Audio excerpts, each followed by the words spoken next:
नमस्कार दोस्तों, मैं हेमंत, मेरे चैनल हेमंत LLV लो में आपका स्वागत है। दोस्तों, आज की वीडियो में हम बात करेंगे कि कई व्यक्ति पुलिस को लेकर बहुत ही परेशान रहते हैं और उन लोगों के मन में यह रहता है कि अगर पुलिस नहीं हो तो हमारा जीवन बहुत ही सफल हो जाए। तो दोस्तों, मैं आपको बता दूं कि पुलिस की ड्यूटी है आपके जीवन की रक्षा करना, आपकी संपत्ति की रक्षा करना।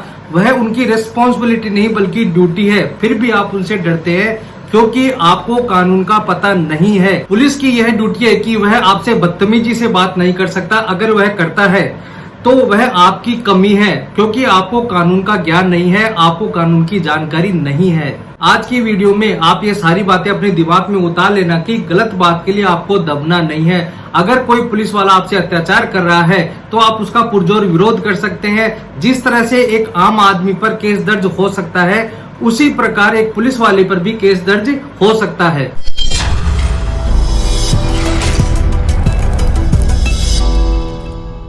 तो आज आपको मैं ये बताऊंगा कि अगर आप थाने में जाते हैं तो घबराने की कोई भी जरूरत नहीं है। आप अपनी खुलकर बात रख सकते हैं। जिस तरह से पुलिस वाले हैं उसी तरह से आम आदमी पर कानून लागू किए गए हैं, सभी व्यक्ति पर कानून लागू किए हैं। अगर कोई पुलिस वाला बदतमीजी करता है या फिर कोई पुलिस वाला आपसे मारपीट करता है तो वही धाराएं उन पर लागू होती हैं जो आम आदमी पर धाराएं लागू होती हैं। तो आज की वीडियो में ये सारी बात बताऊंगा कि आप किस तरह से पुलिस वाले का विरोध कर सकते हैं। जब किसी व्यक्ति को पुलिस के द्वारा गिरफ्तार किया जाता है तो उसके क्या राइट्स हैं, क्या अधिकार हैं, वह अपने अधिकारों को लेकर पुलिस वाले से किस तरह से बात कर सकता है। जब भी पुलिस आपको गिरफ्तार करने आती है तो आपका यह अधिकार है, कानून में आपको यह अधिकार दिया गया है कि आप उस पुलिस वाले से यह पूछ सकते हैं कि मेरे को किस अपराध में आप गिरफ्तार करने आए हैं और मैंने क्या अपराध किया और किस आधार पर आप मेरे को गिरफ्तार करने आए हो। तो उस पुलिस वाले की रेस्पॉन्सिबिलिटी है कि वह आपको यह बताएगा कि इस अपराध में आपको गिरफ्तार करने आए हैं। अगर किसी पुलिस वाले के पास गिरफ्तारी वारंट है तो वह वारंट भी आपको दिखाएगा। उस वारंट में न्यायालय का नाम, आपके नाम, आपके पिताजी का नाम, आपकी जगह, आपका पता और कौन सी धाराओं में आपको गिरफ्तार करने का वारंट जारी किया गया है, वह सब उस वारंट में मेंशन होता है। उसके लिए आप उसको दिखाने के लिए कह सकते हैं। कानून के अनुसार मैं आपको यह बता देता हूं कि सीआरपीसी के सेक्शन दंड प्रक्रिया संहिता की धारा 41 के अनुसार पुलिस किसी भी व्यक्ति को बिना वारंट के गिरफ्तार कर सकती है। किसी भी मतलब से यह है कि जिस व्यक्ति ने गंभीर अपराध किया है, संज्ञेय अपराध किया है, कॉग्निजेबल ऑफेंस किया है, तो इस मामले में धारा 41 के अनुसार पुलिस बिना वारंट के भी उस व्यक्ति को गिरफ्तार कर सकती है। मान लेते हैं कि पुलिस को गिरफ्तार करने का अधिकार है, लेकिन उस पुलिस वाले को यह साबित करना पड़ेगा कि आपने गंभीर अपराध किया है। सुप्रीम कोर्ट में एक मामला था, रिनी जोहर वर्सेज स्टेट ऑफ बिहार। इस मामले में पुलिस ने 2 व्यक्तियों को गिरफ्तार कर लिया था। जब पीड़ित पक्ष के द्वारा रिट लगाई गई तो सुप्रीम कोर्ट ने यह आदेश किया कि स्टेट गवर्नमेंट को इन दोनों व्यक्तियों को 5-5 लाख रुपए देने होंगे, क्योंकि गिरफ्तार करने से पहले जेन्युइन रीजन देना होगा।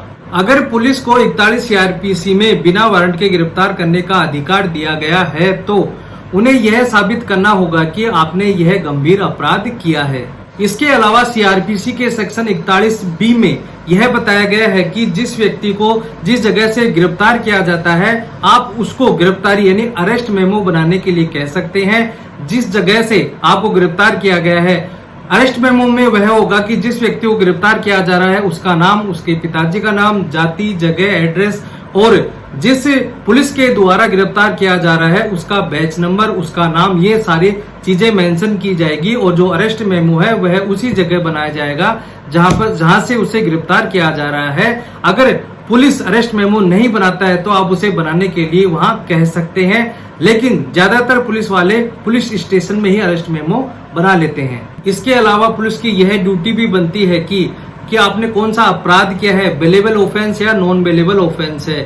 कभी भी पुलिस जब अपनी फाइल तैयार करती है तो उसमें यह लिखा जाता है कि हमने मुलजिम को उनके अधिकारों के बारे में बताया है। अगर पुलिस आपको नहीं बताती है तो आप उनसे खुद भी पूछ सकते हैं। सीआरपीसी के सेक्शन 41 के सब सेक्शन डी में यह अधिकार दिया गया है कि आप अपने वकील से मिल सकते हैं। जब भी किसी पुलिस अधिकारी द्वारा आपसे पूछताछ की जाती है तो आप उसे कह सकते हैं कि पहले मैं अपने वकील से मिलूंगा, उसके बाद ही मैं आपके सवालों का जवाब दूंगा। आपने अधिकतर फिल्मों में यह देखा होगा कि किसी हाई प्रोफाइल व्यक्ति को जब पुलिस उसके बंगले से या किसी फार्म हाउस से गिरफ्तार करने जाती है तब वह कहता है कि पहले मैं अपने वकील से मिलूंगा, उसके बाद ही मैं आपके सवालों का जवाब दूंगा।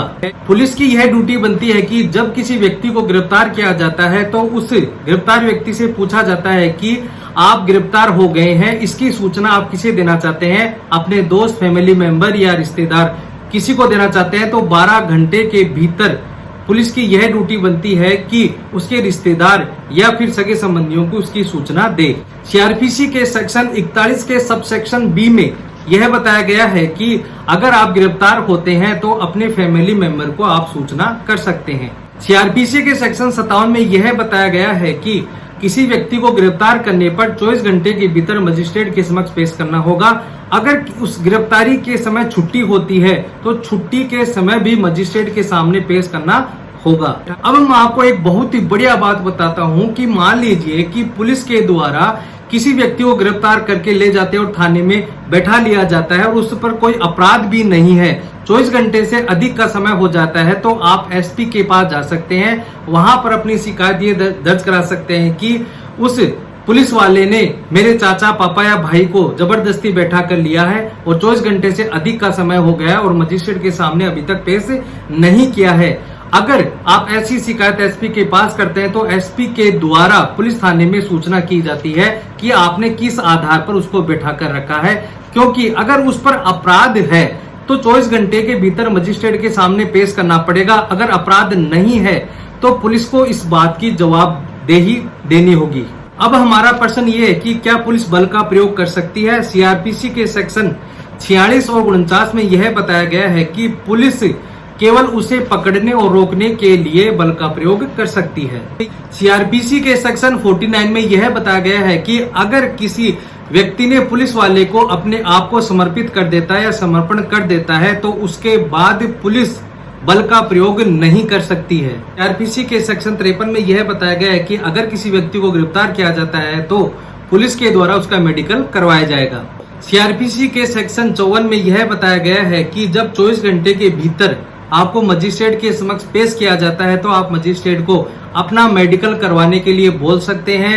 अमूमन पुलिस 99% पुलिस मेडिकल करवाती है, लेकिन अगर पुलिस मेडिकल नहीं करवाती है तो धारा 54 में आप मजिस्ट्रेट को अपना मेडिकल करवाने के लिए बोल सकते हैं। इसके अलावा पुलिस की यह ड्यूटी है कि अगर किसी महिला को गिरफ्तार किया जाता है तो उसके लिए महिला पुलिस ही गिरफ्तार कर सकती है।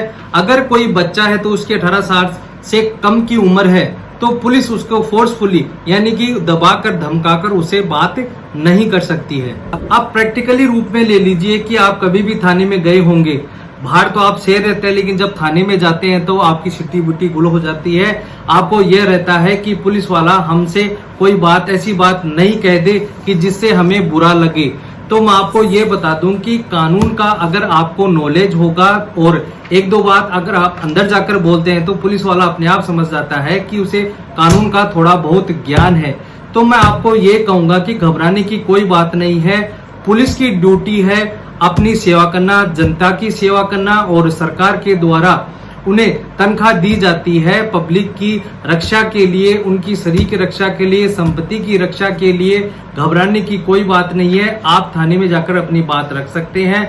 अगर आप सही हैं तो अगले को आप झूठा भी साबित कर सकते हैं। दोस्तों आज के लिए इतना ही। अगर आपको ये वीडियो अच्छा लगा हो तो प्लीज इसे लाइक करें, अपने दोस्तों को शेयर करें, और सबसे जरूरी बात, अगर आपको ऐसे ही वीडियो चाहिए ज्ञानवर्धक वीडियो तो प्लीज दोस्तों में जो रेड कलर का सब्सक्राइब बटन है उसे जरूर दबाएं और घंटी का निशान दबाकर और पर जरूर दबाएं, ताकि मैं ऐसे ही वीडियो आपके पास लाता रहूं और आपको घबराने की कोई भी बात नहीं है। धन्यवाद।